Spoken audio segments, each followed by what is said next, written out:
Hello, hello. This is Corey Lancaster with the Lancaster team of XRI Realty, bringing you another episode of About Your Business. And today, I want to talk about a question you're going to start getting from your past clients, current clients, um, customers, and it's going to come up probably a little bit more frequently than it has in the past. Those of you who have been around during the 2008 real estate crash probably know a little bit more about this, but those who didn't live through that as a realtor, this will be kind of new for you. So, with all that's going on with the coronavirus stuff, there's people who are going to be having some financial hardships. I just heard the other day, Marriott in particular, a lady was getting 8 weeks without pay. Okay, she had to be forced time off 8 weeks without pay.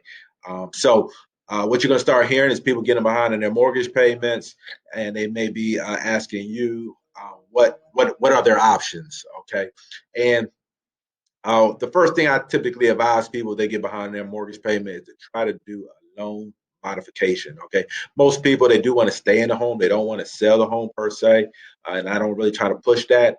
So if they want to keep the home, then you want to tell them they need to reach out to their bank to do a loan modification. Essentially, the bank will modify their loan to make it affordable for them if the payment's too much. So if they're making less money or whatever, they'll do a modification. Maybe they'll change the interest rate, get a lower interest rate. The interest rates are extremely low right now, but maybe someone has a 4.5 or something percent. Now they miss some payments, so they can't do a refinance. So there might be an option for them to do a modification agreement.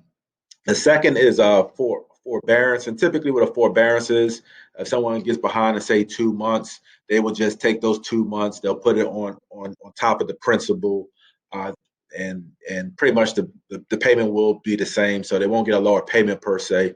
They're just taking some of the missed payments, putting it on the back end of the principal. Okay, and then the third is going to be a short sale. So if someone gets under duress for a long period of time, and maybe they don't qualify for a modification or they don't qualify for a forbearance.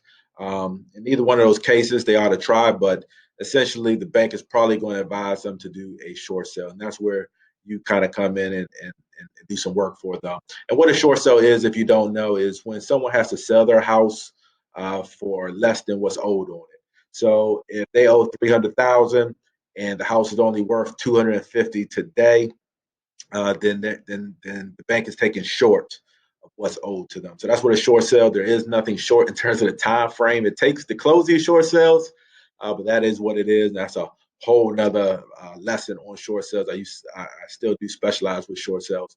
But listen, hopefully that's been helpful for you, at least be able to understand when you have those conversations with people giving you a call and asking what their options are. You'll be able to at least educate them, at least point them in the right direction. All right. Hope this has been helpful. If you like the content you've been getting on this, and you want to find out more about the Lancaster team or Exit Right Realty brokerage, which I happen to be a co-owner of with my brother, send me an email, send me a text, shoot me an instant messenger.